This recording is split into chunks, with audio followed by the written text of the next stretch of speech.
we're here on this earth plane to feel love, to feel like we've got a voice, that we've been heard, and to connect with people and do our thing. And whether that is you are a magnificent gardener and you can graft plants that from seed, grow plants, give them to people so that they have their food, or whether you're the most amazing violinist that people can listen and get carried away with your music. Whatever it is that you've chosen that you're to do, it is always to make a difference. It is always to have your purpose, make you feel good with. And once we can harness that and understand who we are at that time, because obviously it changes as we go through, and feel comfortable in that and remove all the if, buts and whats, life just gets so much simpler and so much better and so much more freer. And there's nothing nicer than being who you are and feeling proud and looking in the mirror and thinking, hey, I'm a really good person, you know. It all begins by understanding the mind. I want to be happy now. I don't care about the future. I want to be happy right now. You are not alone. You are never, ever, ever alone in this. It's helped my voice grow and given me freedom to be creative on my own. I'm Christina Barcy. Welcome to Be Bold, Begin, a podcast dedicated to you, the creative, the healer, and the innovator. The topics and conversations we have here are designed to help you discover what might be getting in your way and offer you tools, techniques, and guidance to move through them. I live in the imposter's body more than I live in my own body. I don't have to feel like I don't deserve this. This is where creativity and healing intersect. If you decide to be bold and begin, you have the opportunity to feel humbled and empowered. I totally believe that. I'm a certified Kaizen Muse creativity coach, a certified Reiki energy healer, and an entrepreneur, artist, and presenter.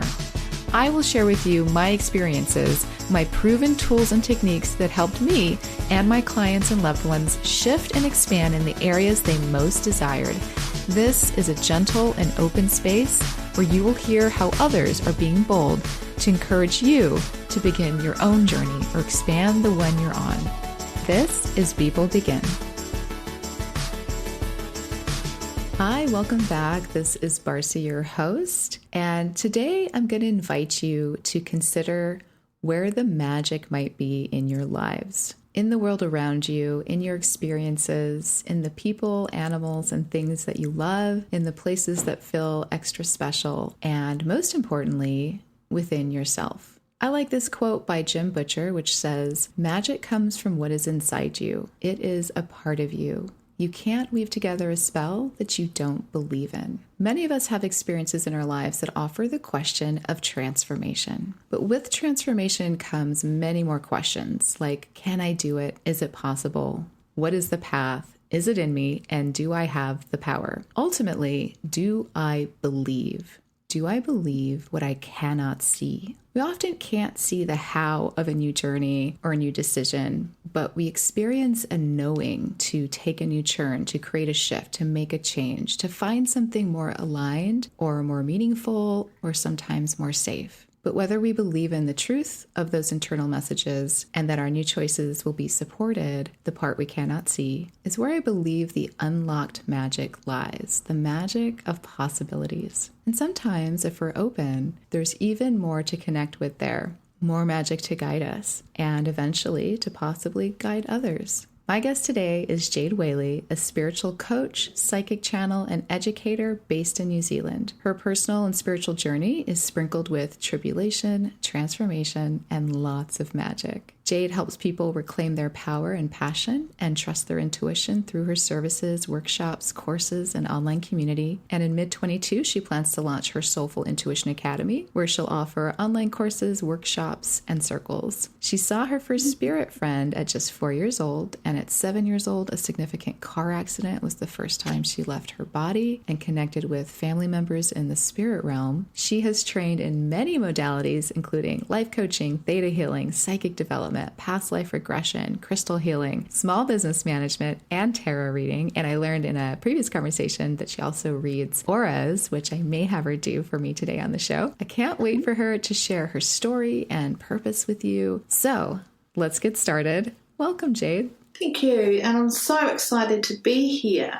I'm so excited to have you. You've had such an interesting journey and you do so much in this space that it's things that I haven't even heard of. Like, I'm not exactly sure what theta healing is, for example, or I'm curious about how all of it works too. But I do want to start at the beginning of your journey because I think that experience in your childhood really influences a lot of the things you do now, if not everything. Do you mind starting there and just sharing with us what growing up was like for you? Absolutely. I always call myself a love child. I am adopted, and my birth mother fell in love, but wasn't in a position where she was able, when she found out she was pregnant, to have a child. So back then, it was not ideal to be an unmarried mother. So giving up your child for adoption was the best thing to do. So I was placed with a family that was a completely different vibration from me. Now, as a child, I was always very different from them, just in the way I spoke, not just what I looked like, but my mannerisms, my behaviour, and everything like that. I was an incredibly talkative child. I could read before I went to school, and I just loved people, even when I was just a wee toddler. The home that I was brought up in wasn't a healthy home, and it was full of a lot of abuse. But as a child, you don't know any different, and you just do what you need to do. I was about 4 when I first noticed my spirit friend that used to come into the room. And she was a young girl. She was older than me at that stage. And she used to sit in my bed, and I just felt comforted with her. I couldn't always fully see her full body, but it was mostly her head, her face, her arms. I could feel the energy of it. She used to stroke my head or stroke the in between my eyebrows when things weren't always ideal at home, and it just made me feel safe and comforted. I was a child. I had a very active, vivid imagination. I was always being told off playing with imaginary friends or making up stories, but that was a lot to do with just being in a place where I needed to feel safe. I needed to feel balanced. I didn't think anything of my imaginary friend. I still remember even when I was at kindergarten talking about friends that we had that people couldn't always see, but everything was just brushed off. It wasn't really mentioned as much. I'm sorry to interrupt you, but how could you tell? I feel like children don't really question their realities quite as much as adults do, but how could you tell the difference at that time that this was not just something you created, but was really a young girl spending time with you? I know the touch is like a very good clue, which I'm curious about too, but yeah, what was that like for you? It's because of the different energies, because of the different vibration. Like in my mind, I didn't know anything about ghosts or spirits or words like that because I was in a family that would not talk about anything like that. Life was, when you die, you die. You don't talk about death. You don't talk about anything like that. It was too upsetting. But I just knew this energy was different. I was always being told, oh, you've got an active imagination, you've got that. And it's like, well, I'm not imagining things that was real, but I didn't fully comprehend that it wasn't a human being, just that it was a different entity. And I just felt good. Like I could tell when she was around, I could just feel it. I could feel the room vibrate with it. And I'd get, that excitement, that nervous excitement. And I was like, oh, and I looked forward to it. I would take myself off to bed at 6 o'clock just to be able to be in the space, and I used to like to read my books out loud or make up stories, and we'd sing songs and just all sorts of things. It was like my one real special little energy around that. I felt safe, I felt happy, and it was just lovely.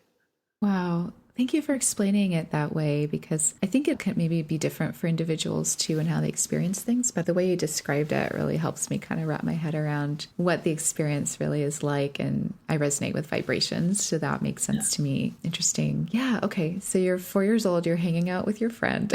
Yeah. And then what happens from there on? Oh, and you also got to remember, I was born in 1969, a very long time ago. So back in the 70s and even in the 80s, we didn't understand or know or comprehend what we know now about a lot of that. When I was 7, I was actually in a very bad car accident. Now, this was back in the day when you didn't have to wear seatbelts or anything like that. And my family that brought me up, we were very poor, so I just didn't have a car or anything like that. And I still remember everything as clear as yesterday. We had my aunties and uncles and cousins were visiting, and all the parents were actually going to go off to Housey. I think you might call it bingo. Oh, okay, yeah. And so they had thought that all of us kids could all go to one of the local swimming pools. Now, I was so excited because being brought up in a family where there was no money, you didn't go to a swimming pool, This was, couldn't wait.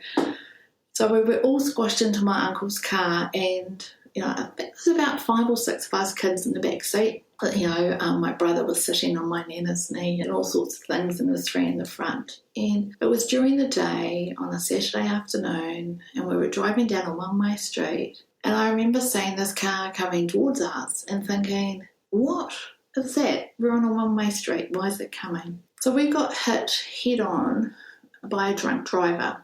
Now, I didn't have a seatbelt on because you didn't even have them in the back of cars or anything like that then, and got knocked out, and then we got hit from behind from a car, and I fell out of the car and cut my head open. So I have a scar that's from the very top of my head that goes right down. And a lot of people were hurt. Now, when that happened, I actually left my body, and I was up above, and I could look down. I could see the car, I could see my mother had gone through the windscreen, so I saw all of that not so nice looking thing. My nana had broken her nose and there was lots of blood, and I could see all of this. I could see people coming out trying to help. The man that had driven into us ended up being a drunk driver, and he didn't have a seatbelt on, so he got all smashed up with blood and everything. I saw the ambulances come. I saw the police. I could hear the conversations and lots of different things like that. I remember waking up in the ambulance and yelling out because I couldn't see because I had blood all over my face. And then I went back in, and I remember coming up out of the ambulance and I could see it going into hospital. I woke briefly, and they were prepping me because I had to be all stitched up. And she said to me, I still remember this, it's crazy. It's all right, love, you're going to theatre. Now, I was 7, obviously confused, and I actually said, what movie are we going to see? And I know that sounds funny. I remember that. I remember her smiling at me, and then when I woke up, there was a woman there that I hadn't seen. And she said to me that she was my great-grandmother. Now, I knew I had a great-grandmother that had died when I was about 3, but I did not know her or anything like that. And she's the one that said to me, the theatre they're talking about, you're just going to have a little operation and you're going to be fine. And it was just like having a normal conversation with the person. When I did wake up, it was actually the next day, and of course, I had all the bandages, but that was when I had met what was not my grandmother, my great-grandmother. I was in hospital, I think it was only about 10 days, and then I remember when we come out, of course we come home, we didn't have a car, so I remember the hospital had arranged for someone to drop us off home and going home. And I mentioned to my family about this great-grandmother, and she said, you don't know what you're talking about, it's just still in your head, you're making up stories and things like that. But it was around that time now, I could really feel the sense of my grandmother there. Now, I remember when I went to school, of course I got teased because I had long hair down to my waist and they'd had to shave half my hair off because it was all stitched up. And I used to wear a headscarf because it was a bit, can't be scaring people or anything like that. And I had the most wonderful teacher. His name was Mr. Walsh. I remember him really well. And a couple of the kids, had been teasing me, and he told them off because back then you could. I remember he said to me, and he was like, well, you're not allowed to run around, not allowed to do these things, because I still had, stitches and different things on my head. And he said, why don't you just go to the library? So that's when I used to take myself off to the library where it's nice and quiet, and I didn't feel so conscious of everyone staring at me, and I love my reading. And that is where I met my library spirit. Her name was Maria, and she was an older woman. I still remember she had like a pleated dress on. So it had the pleats and the skirt thing and the top. It's funny, isn't it? Mm. But she was just, never spoke to me, but was just always there. And she was a spirit as well. So it had activated something from my car accident to be able to see not just my friend in my room, you know, but to see other things around. Wow. So I have two questions from that. I'll see if I remember them both. But the first one is, like, when you see a spirit, does it look just like we do? Meaning, is there a glow, or is there a different image that's reflecting a human form, or is it kind of the same for you?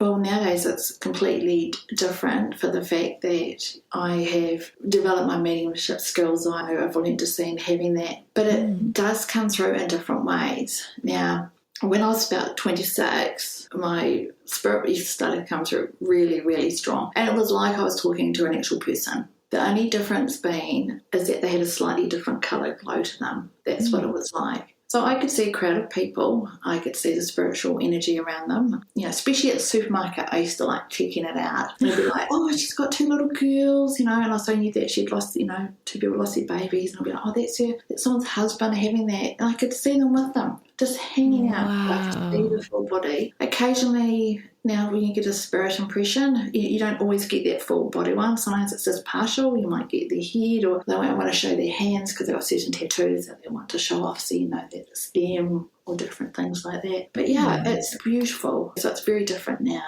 You know, I understand that and I just accept that, and I can control that. I can turn it on, I can turn it off. Right. Okay. That makes sense. And when you say within the realm of how you control it now, is that including how you decide to experience a spirit? Yeah, that's probably the best way to say it. Absolutely, absolutely. I am also a funeral celebrant. Right. So I have to be able to control the energy of what I'm doing from that aspect as well. If not, it'll be too overwhelming. It is a really beautiful experience, and when a person, you know, is in spirit, it's the same as us, their energy and their vibration that we can feel and see. And I'm very visual, so for me it's looking at everything, and it's such a special time, it really is.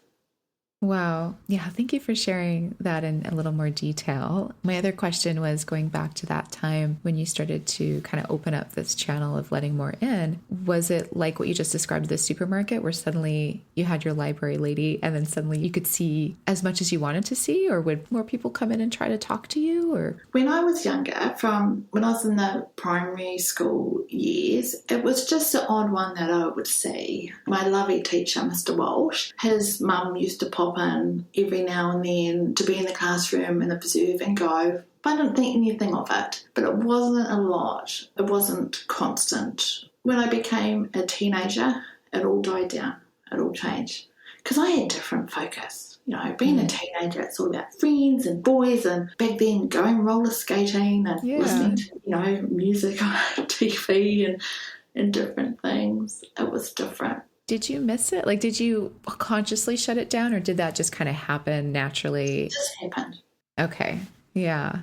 So when I was 15, I always had dreams of being a school teacher from day dot. I was going to be a school teacher, but I knew at 15 I had to leave home. Could not stay in that environment anymore. So I had to make the decision that I needed to go and get a job and do something. I remember it was the school holidays and I just was walking through town and there was a hair salon there. Now, I'd never been to a hair salon for the fact that being brought up in an environment where there wasn't any money, you know, your mum cut your hair or you cut your hair yourself. But I was always fascinated, you know, with that. So I went in and said, just want to know if there's any school holiday jobs going or anything like that. And he said, oh, there is actually. So I ended up going into work in the school holidays and I was a wee salon assistant, you know, so sweeping up the hair and doing all those things. And at the end of that, he actually turned and said, you know, do you want a hairdressing apprenticeship? And I was like, okay. So I took that. And of course, when I took that, it meant I was only 15,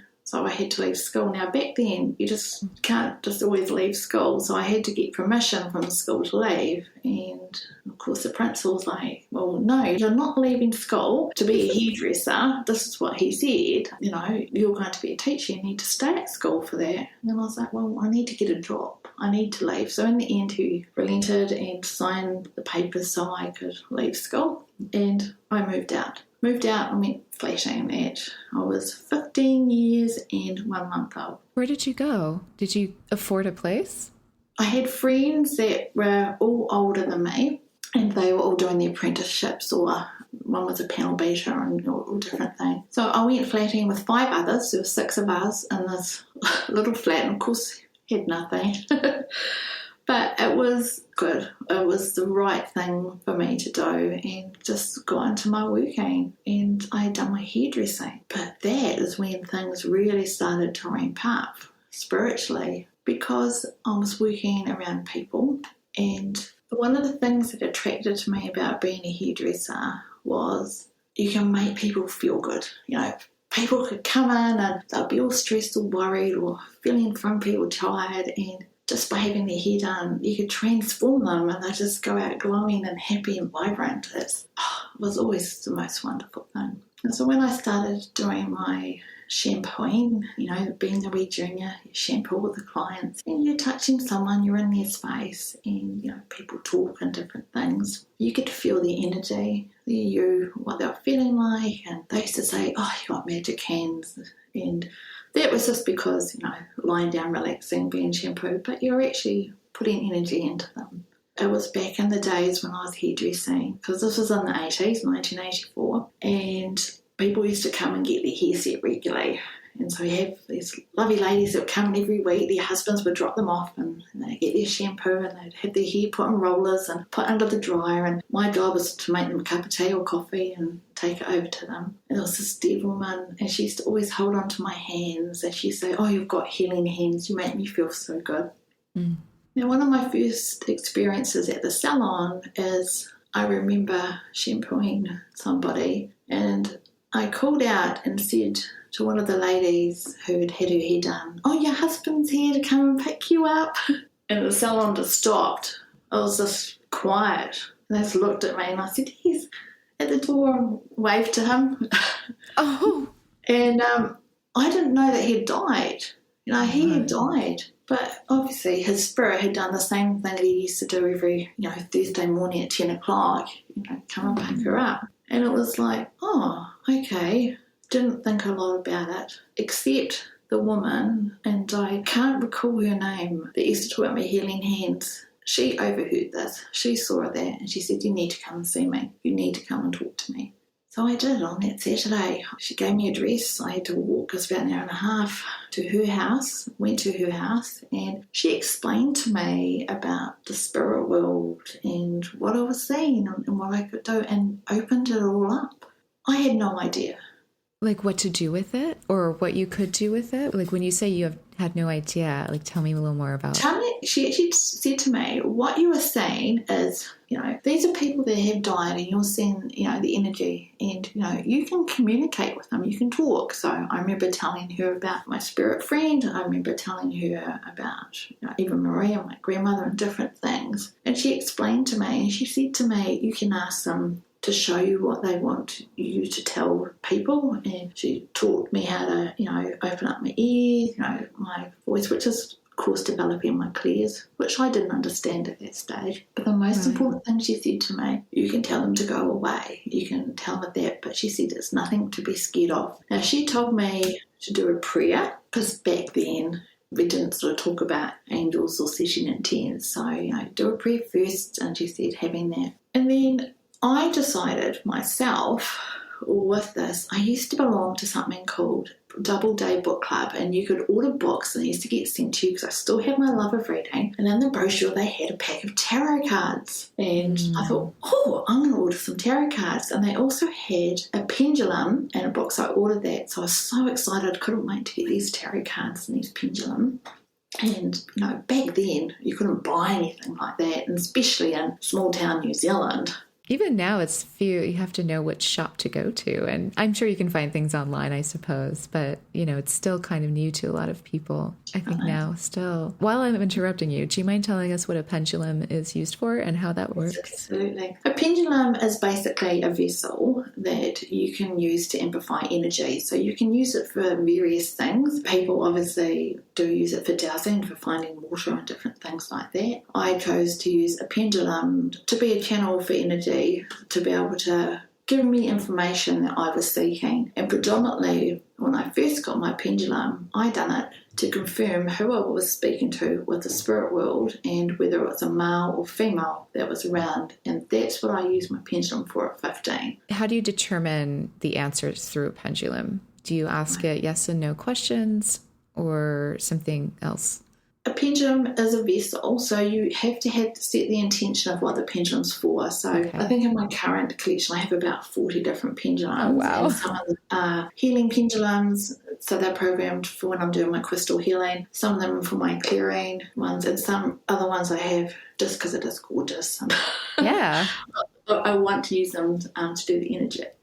Yeah. So you have that program. So you set the intent. Now, when you're first beginning and learning about doing pendulum work, you do need to establish what is yes, what is no, or if it doesn't move the way that you want, it's because you haven't asked your question clearly. But interesting. Yeah, but I use my pendulum to connect with the spirit world. That's why I had it. Okay, so that's what you were doing at 15 when you got your first tarot card set and your first pendulum. That sounds so fun. So I guess I'll call her a mentor for now, since we don't remember her name. Was she helping you learn how to use these tools? With the pendulum that she did, not with the tarot cards. Didn't do tarot cards, but she did do tea leaf reading. So even though I wasn't a tea drinker, that is where I learned to do my tea leaf reading with her, because it's all about symbols and what you see and what you feel and open yourself up. Okay. Yeah. Interesting. Yeah. I only had about 5 sessions with her, but I just got so much. And it wasn't until years later that some of the things that she showed me or shared with me, I fully understood what they meant. Wow. So she sounds like she was at a very high level with her clears or how she communicated. Definitely. So a couple questions came up when I was listening to this part of the story. And one, I'm curious, just to explain to the listener and for me to better understand, she helped you like tune your clears, like your how to hear and how to speak. And can you talk us through just kind of what exactly that means and how that might work? Definitely. Well, the first thing that she did teach me, she said to me, how are you seeing them? Do you see them? Do you hear? Do you feel them? And of course it's a combination of all of them, but I am very visual, so it was a visual that I was seeing. And that was what was the strongest. So she taught me things like how to soften my eyes, how to look beyond, all of those things that I ended up teaching in my workshops over the years with that. She kept things very simple. She was, I can't remember the nationality that she was, but she just had so much knowledge. She was just wonderful. But I stopped seeing her, I must have been around about 17, because I'd met a guy who did not like any of my spiritual work, did not like any of this. He was from a very religious family that it was the devil's work. So I stopped seeing her. Oh. Yeah. And then I know that experience happened for a few years with this relationship, right? What got you back into it? How did you basically have your next transformation, as I understand it? I was in that relationship for 7 years, and a lot of things had started happening. Now, when you try and hold down your spiritual self for who you are, it keeps emerging up. Mm-hmm. I was being a hairdresser. When you're working with clients, you are looking in the mirror. And a lot of the things that I was seeing in the mirror was I could see who was coming in with people, I could see spiritual energy, and of course started seeing the auras, started seeing a lot of that, and it just got stronger and stronger. And from when I was about 24, the aura and the energies were getting a lot stronger that I was seeing around with people, but of course I didn't share it with, in in the relationship, but I shared it with the people that I was working with. So all of the staff and everyone knew who I was. I could do tarot readings at work, I'd ask pendulum questions, I would talk about all my spiritual stuff at my work with my hairdressing, but not at home. And it just got stronger and stronger. When I made the decision that I was going to open myself up again, it's because the relationship ended, and then I actually had another car accident. Oh my. Yeah. And this one was life transforming, like totally life transforming. I'd broken up from the relationship.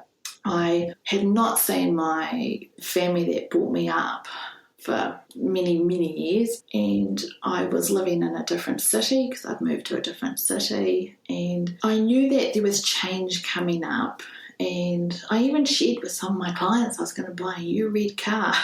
I didn't know how, but it just used to slip out. So I still remember this really, really clearly, and it was Mother's Day. I actually was helping a friend move from a violent relationship, and we'd gone over there because her husband was out, and Women's Refuge had come over as well, and we were clearing everything we could out of the house to get her and her children to be taken to a safe house. So I was there just to give moral support to my friend. And as I was driving back, I was on a stretch of road which was 100 k's in a turning lane. I was in a manual car. I was indicating, there was double yellow lines which meant no passing, and I was sitting there waiting to turn, and I could see this white car coming down the centre of the lines, and I thought, oh my gosh, what are they doing?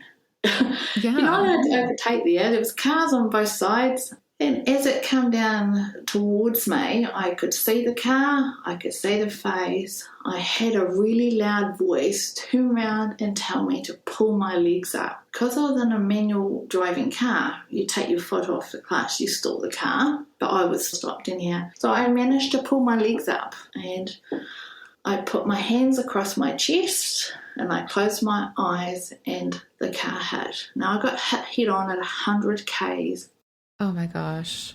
He tried to veer off, and so it was actually the passenger side that got it, but it was enough to spin me, and I went into the other lane of traffic going the other way and got hit from behind and shunted up the other way. Now, I ended meters and meters behind me. There ended up being 5 cars that were involved. It was really serious, significant. But ironically, I was hit from a doctor. Now, there'd been a doctor's conference on that had been, and they were coming back, and there was 5 doctors, 5 carloads of people in it. So we actually had doctors on the scene. Oh my gosh. They had to get me out of the car, obviously, because, everything the motor had gone, and there was, they wanted to go and fire. My seat had broken, so I got, pulled out and having that, waiting for the ambulance. But that was the thing that really transformed and changed my life.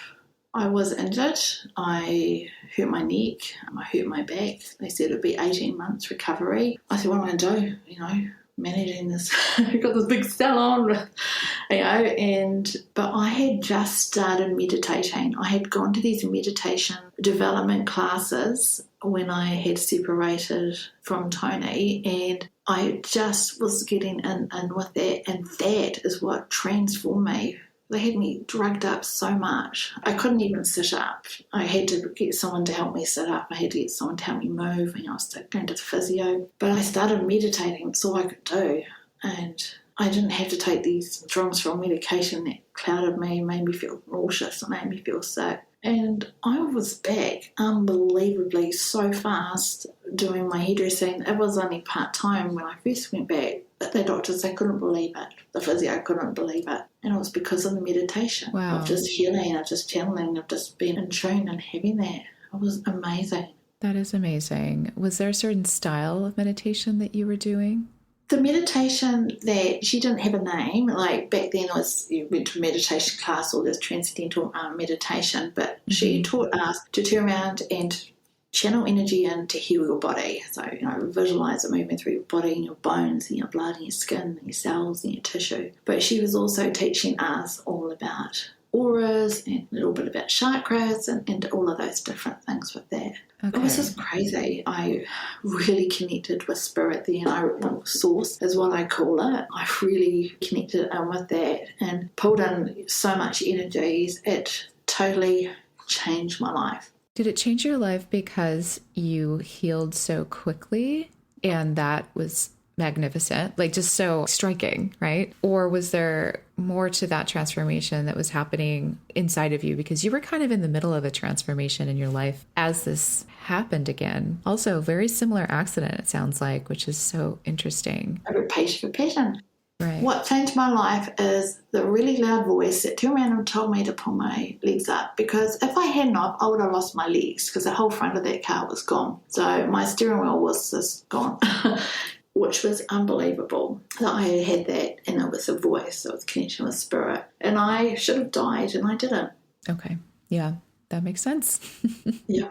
And again, left my body, saw everything happen, saw it all under, heard conversations. And I even, when I was interviewed with the police, because obviously they want to know what's happened, and, you've got everything because he was charged and those things, I could tell them conversations that they had had with other people that I wasn't even near them because I was up running around seeing what's going on. But that sent me on my quest. I mean, I literally changed my life. So I had started putting weight on, being in an unhappy relationship, pulling everything down. It just dropped off. It just started changing because I turned around and thought I'm going to take control of my life. I embraced who I was. I was not afraid to say, yes, I see dead people. I can see auras. I can see energy. I can tell you what's going to come up in the future. And I just went for it. And I said, back then, because I'm now 53, so, back then, when I was 26, it was big.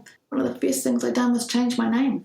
So I always loved the name Jade, and I changed my name to Jade. I kept my name when I grew up was Tui. I kept Tui as my middle name because it's still got the essence and energy of who I am, but it's something completely different. So with the physical transformation, with removing the energy of my name by not wanting to be associated with my family, the relationship I actually had married that person, so I had their last name, so I got rid of that. And with that, I was going to be who I am and embrace who I was. And I did. And I did not worry what people thought or what they had.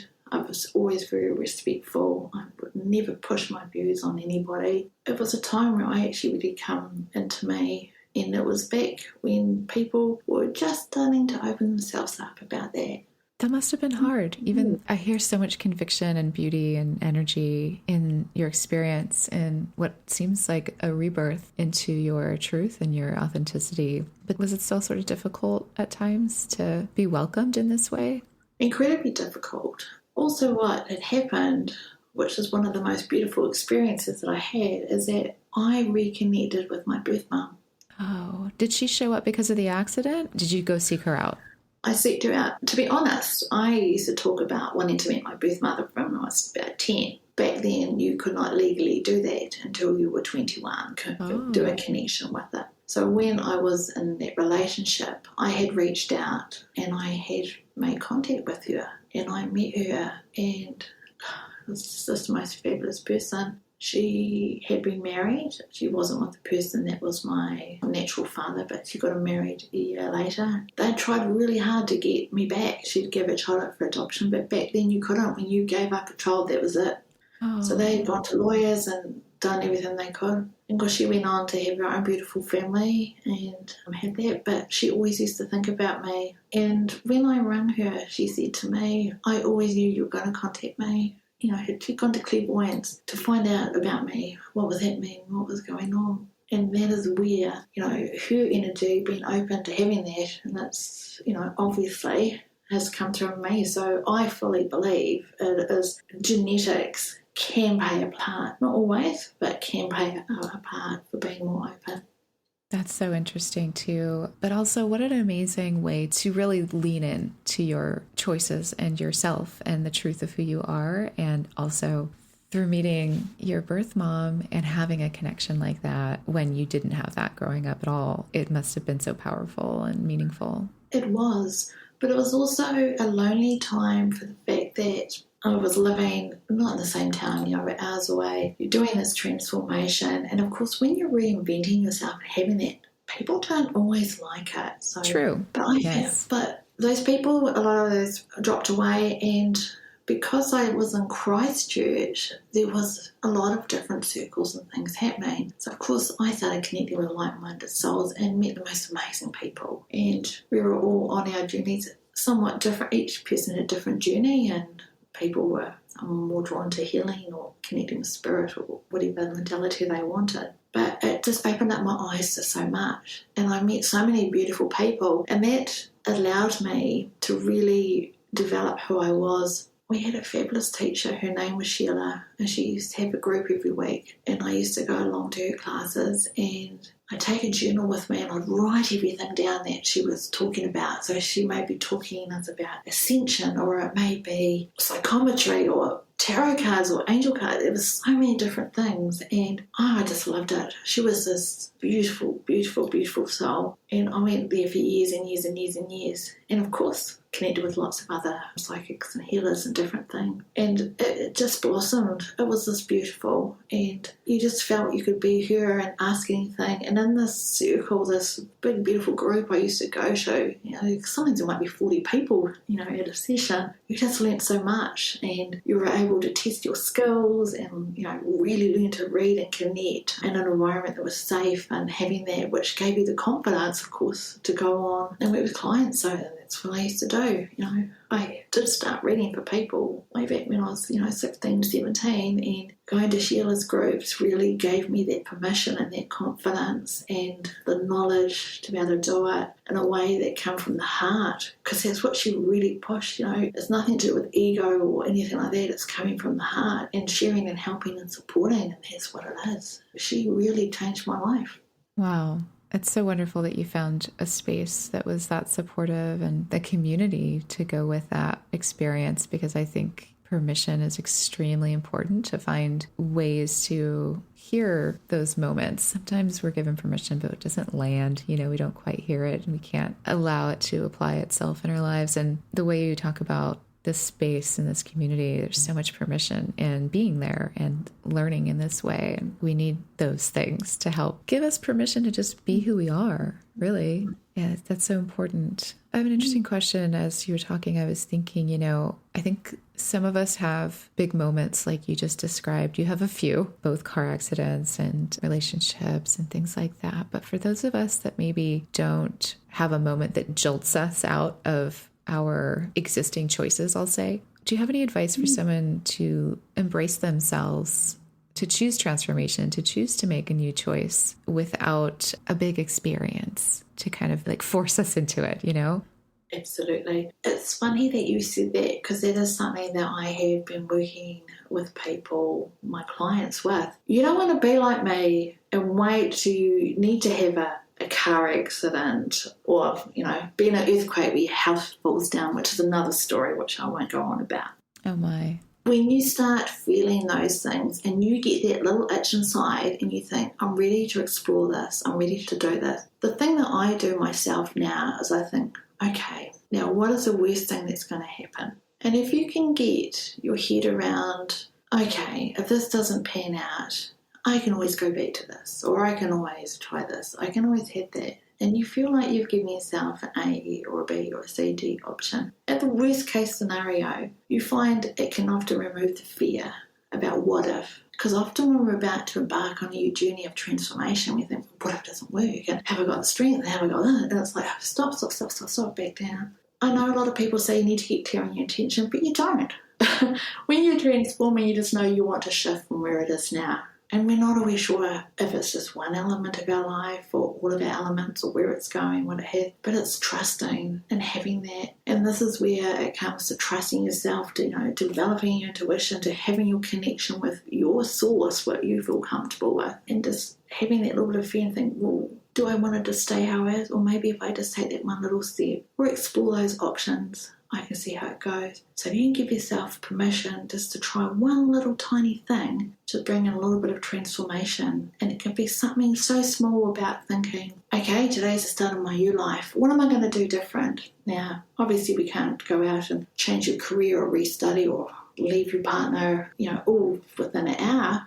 But what you can do is set the intention, my life's going to be different from today, and you can make it different. So those little things like, you're going to get up half an hour earlier, and when you do get up, you're going to change the routine. If you usually get up, feed the cat, have your shower, have your coffee, do that thing. No, I'm going to go and stand outside and breathe in that beautiful air just for 2 minutes and be grateful for, who I am, or set my intent, what I want to have, and change everything. Go into every room of your house and move a few things around. Sit in a different chair that you usually do when you have your coffee. Make your bedroom look different. Change your duvet. Have that so that when you walk in, you get this little energy boost of thinking, oh, it looks different. Even though you haven't done a lot, it's enough to feel like you've had control of something in your life, and it gives you courage and it gets you excited, and you think, oh, things are different. And then you think, oh, maybe I'll just look at finding out about enrolling to be a nurse, or maybe I'll just start considering, do I need to be in this relationship? And I could do it by myself, but having control of something really small is enough, and it starts. I love that answer. That's so beautiful, and it's so true. The small things really exercise how we experience change, and it starts the process.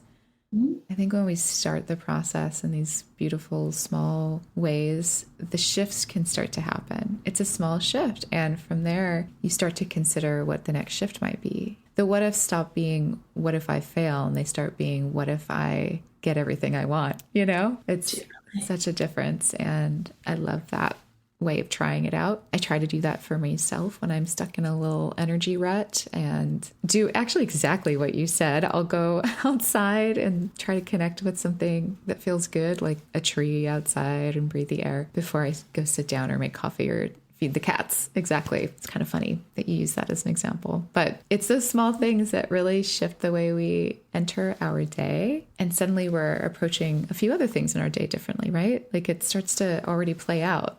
But what it does is it makes you think, oh, okay, that's fine. So maybe I can, launch this business, or I can bring that in, and you start planning. And when you start planning and actioning, everything changes, your vibration increases because you get excited and energy comes up. Then you can start, you're really visualizing it and having all those other parts that come with it. And then you can actually get yourself in the mindset where if you want change, it's just a matter of not just setting the intent, visualizing, feeling, knowing, having, and it can move really fast. And the more you do it in your life, the more it gets. So, like for myself, I have been a hairdresser. I've been a primary school teacher. I've done funeral directing. I do my weddings and funeral celebrations as well. I've worked full time in this, doing my spiritual work since the earthquakes, which was in 2011. And I've done some of it when I was a single mum. I've been in different relationships and I've learned different things and grown from it.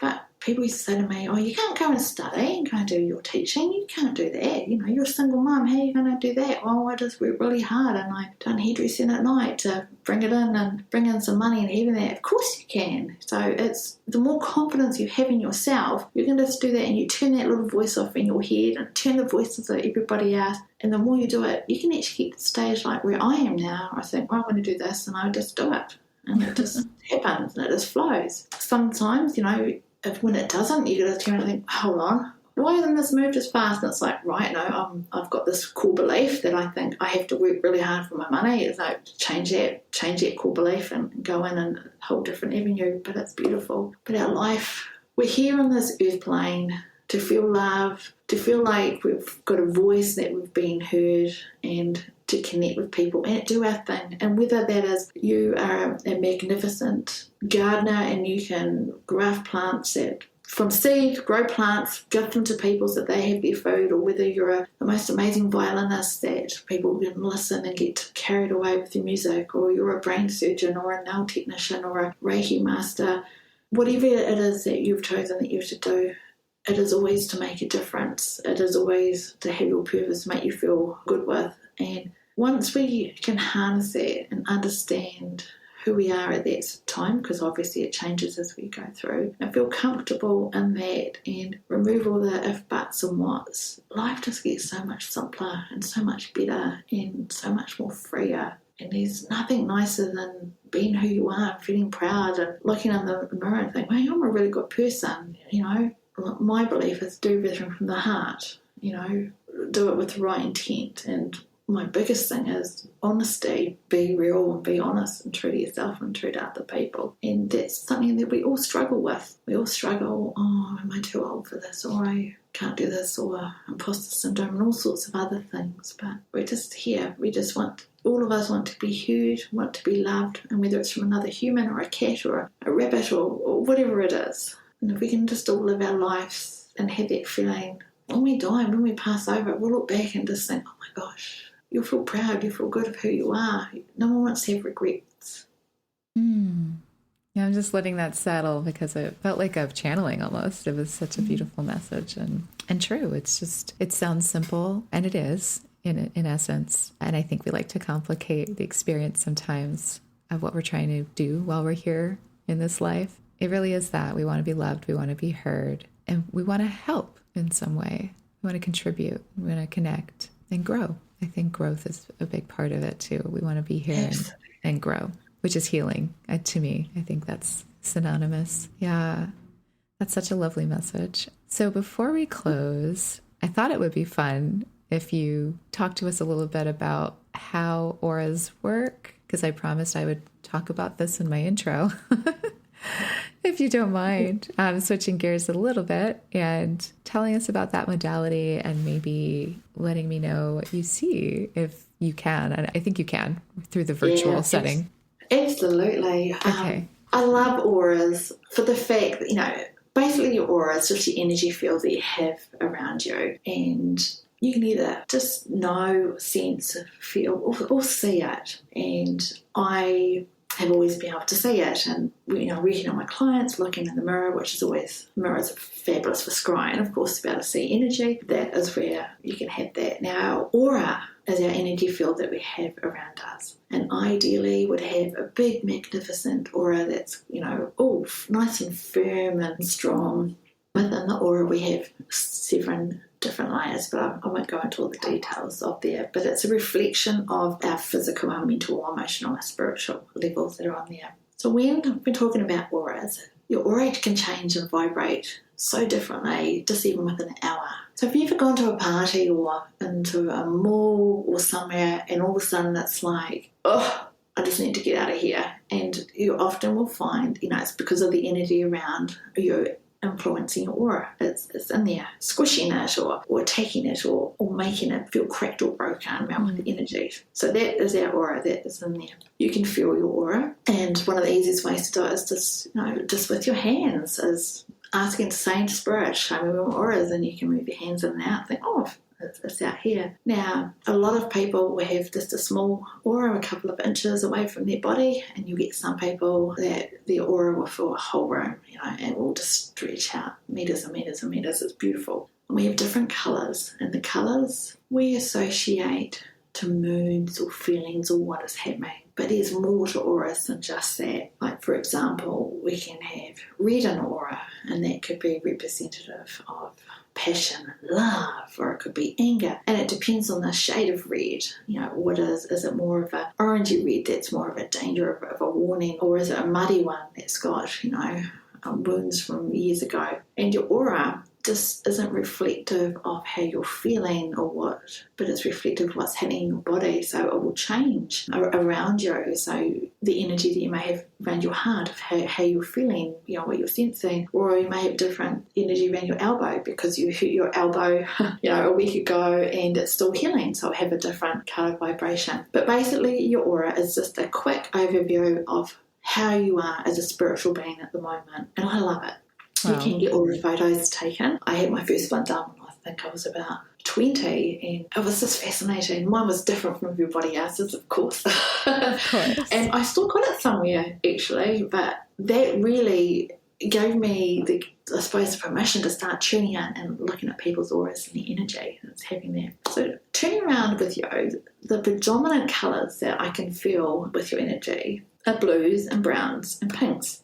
Now, but different parts around your body, for example, looking at your energy on your right side is a lot bigger than the left side, so you're not actually fully balanced here. So when we talk about the right side, it's often related to things masculine. And what I mean by that is that I know for myself, when I'm connecting with spirit, masculine energy will come through on the right side. And so I hear the voice and it's like, oh, no, it's a male. I hear the left. So when I'm doing an aura reading and looking at someone, I do consider that.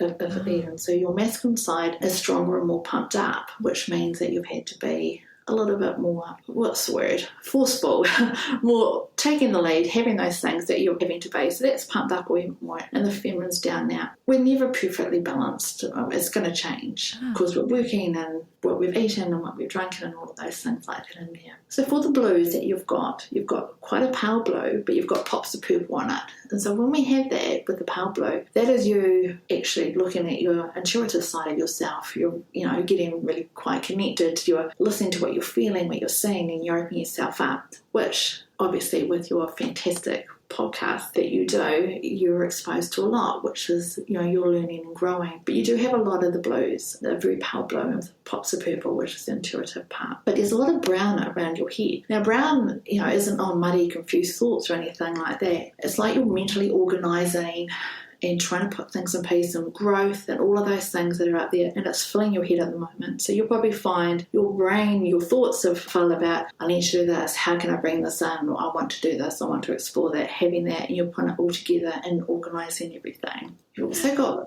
quite lots of pops of yellow, and yellow are intelligence. So, you have a lot of knowledge from what you've learned so far, but you also are able to just know things with that, and that is working at the moment. So you're like that hard-working apprentice, learning, growing, having that, but it's flowing really well for you. So that's a lot in the headspace. Because it's feeling like that up in the headspace, you may be finding it hard at the moment to meditate or to use a lot of that creativity and that stuff that you usually do because you've got so much going on up here. Yeah.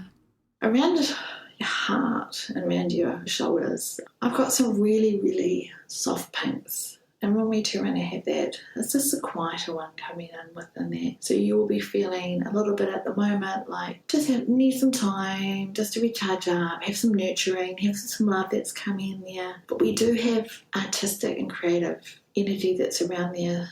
So I don't know if you've considered thinking, what's something I can do just to get myself into a meditative state and zone out. And it could be something simple like, I'm going to start painting a mandala on a stone or creating this or having that. And you've also got a little bit of muddy gold in there. So when I say muddy, it's not because it's not clear, it's just how I see it. I don't see it as bright. And that is your spirituality one that's just pumping up. So you're very sensitive at the moment. So just be mindful when you're out and about with that, because you will be picking up other people's energies. If they're feeling frustrated or annoyed for whatever reason, you will feel that. So I strongly suggest that when you go out, you give yourself a bit of I call it an aura cleanse. And that's literally where you're brushing energy off yourself. But what you're doing is that you're giving permission to seal yourself up. But yeah, that's the colours that I really feel with you, connecting them with that. Does that make sense? It does. It all makes sense. That's so cool. I've never experienced that before. So thank you for doing that, for sharing that with all of us. And I have a little bit of, I think it's called synesthesia. So colors really resonate with me in communication. So it's making me want to maybe look more into how auras work, and it just makes a little more sense to me than some other things, because I see a lot of things in color, in like color categories. But yeah, the muddiness and the browns, definitely. For sure. And yeah, I do feel a bit sensitive at the moment in my energy. And also, does that mean I'm more receptive to connection too? Because I do feel that lately. I see you as you're such a big, beautiful, vibrant energy, and you're just expanding and growing. And of course, when our energy levels grow, it takes a little bit for our physical, mental, emotional, and spiritual aspects to all line up, and that will affect your aura. So your aura isn't cracked, it has got a nice firm seal on it, but it's just a little seal. We need that seal nice and thick so you're not going to be feeling so much energy from anyone else. But the aura isn't just a colour for how it is. Like when you're doing an aura reading, it's all related to, of course, in your chakras and the level where it is and how it is in the physical, and it's a lot more deeper. But you're like a little spiritual hot pot at the moment, and open yourself up. And if you're having visions or messages or just even feeling the energy of colour, write it down, do that. And how it works when it comes to the colour of the energy, it's what it means to you. So, why not get a journal and start thinking, okay, read, and think about, say to Spirit, show me a beautiful passion red, and you'll get the image, you'll get the feeling in your mind. You think, oh, that's what it is. You got passion red, and you think, show me a different red, and it might be, that one's really muddy, that's a deep wound, it's like an old bloodied wound, and you think, now I know what that is. And once you set your intent and you've worked out the colours, what they mean to you with your energy, you can easily yourself, when you're having a shower, let all the water run over you, you're standing there, you're open, just in your mind's eye say, show me my aura today, and you will see it in your mind's eye where you are. Or even when you're washing, you'll think, oh, blue there, brown there, pink there, yellow there. The more you practice, the more you do this by sensing, knowing, or physically seeing, you'll be understanding of the colours, that you will actually get to the stage where you can look at people and think, oh my gosh, they're mustard yellow, I'm going to go and give them some healing today. Or, they're feeling like there's a lot of black around them, because often when people have a black edge, they're going through so much trauma, they need so much healing, and you'll think, send them off colour, send them off some green healing energy. Oh, wow. That totally resonates with me.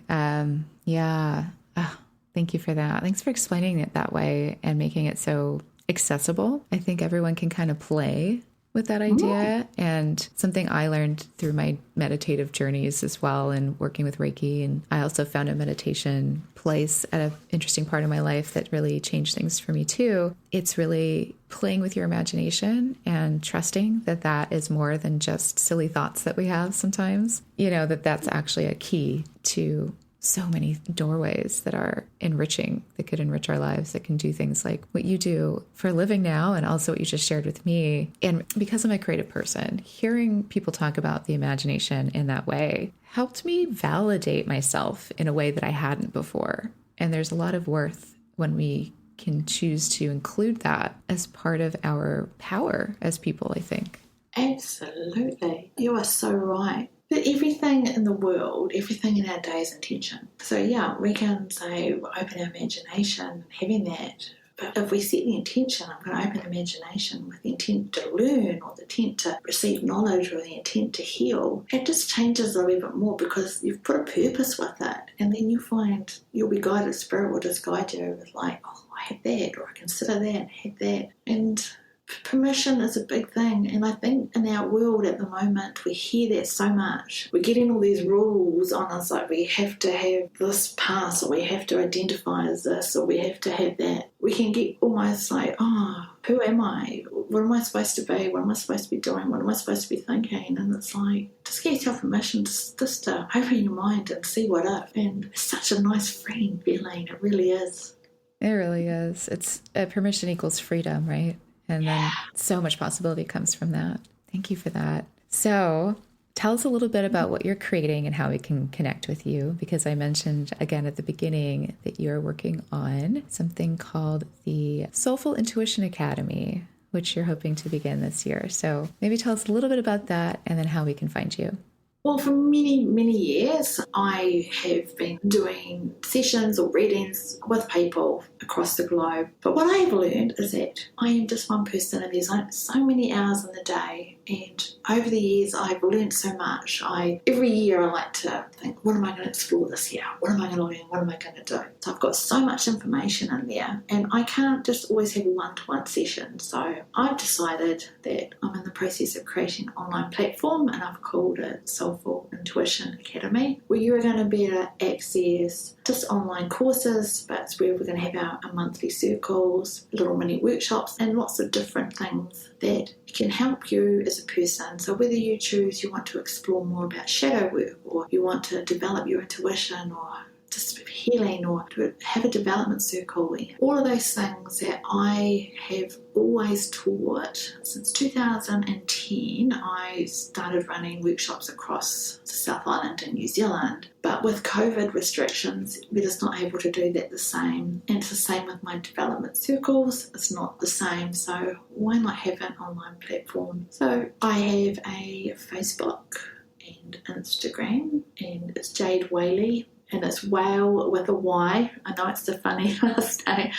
And it's got NZ after it, because there's a few Jade Whaleys around. I think one is apparently quite amazing dancer in the States somewhere, but yeah, Jade Whaley NZ. And you can go online, you have my sessions, and it will be June, which isn't far away, that I will start opening up and having these different portals for people to be able to learn and grow. I want people to be able to have access and have support and have the knowledge for if they want transformation, if they want growth, if they need to have healing, and anything I can do to assist that, why not? I love it. I love people and their stories, and the thing that makes my heart sing is people feeling empowered, and whether it's with knowledge or understanding of who they are and where they want to go, and be able to do this is just wonderful. And this is just another platform that I can share with everybody.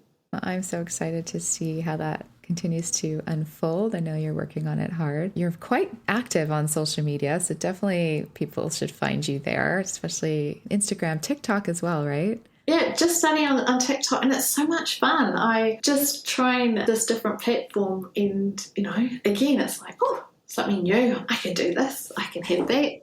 No, I'm not a 20-something doing funny dances or crazy dances, but, I can pass on the spirit message or have a tarot, pull a tarot card, and I just know spirit's going to direct that person to that reading for what they need to have for the day. Exactly. Again, so much trust in that process that if there's one takeaway, I think it's trust and permission. And what if you can?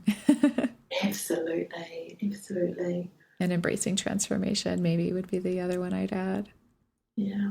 Oh, I have to thank you so much for allowing me to share a little bit of my story. As you can tell, I'm a talker, always have been. It was always on my report cards as a child at school. Yeah, talks a lot. But I really thank you. And I just want to say to you, you do the most amazing work. For what you do, I see my energy is very similar to yours in the fact that you've created this beautiful platform where you've had the most amazing people come and share their journeys and give their insight and their knowledge, and we can all listen and learn and grow with that. And it's, thank you. I have to thank you for, taking the time and allowing us all to be able to share of that little bit of peace, and just for you to having confidence in all of us as well, that, we can bring a new perspective to people around, and it's you that's allowed that platform. So thank you. Well, thank you, Jade. That definitely hit me in the heart, and I was able to receive that message. So thank you so much for sharing it that way and saying it here. And I can't thank you enough for being as open and sharing your beautiful energy with me throughout this experience. I could do this all day, but I won't. So I'll just say thank you so much for coming on. Thank you. Thank you for listening to People Begin. We hope that these episodes are helping inspire and empower you to take your next steps towards whatever you're thinking of creating. And if you want more tools, resources, and techniques for your creative process, and to connect with me directly, then I'd love to invite you to our Unleash Creative community. Just follow the link in the show notes, and I'll look forward to meeting you there. Happy creating.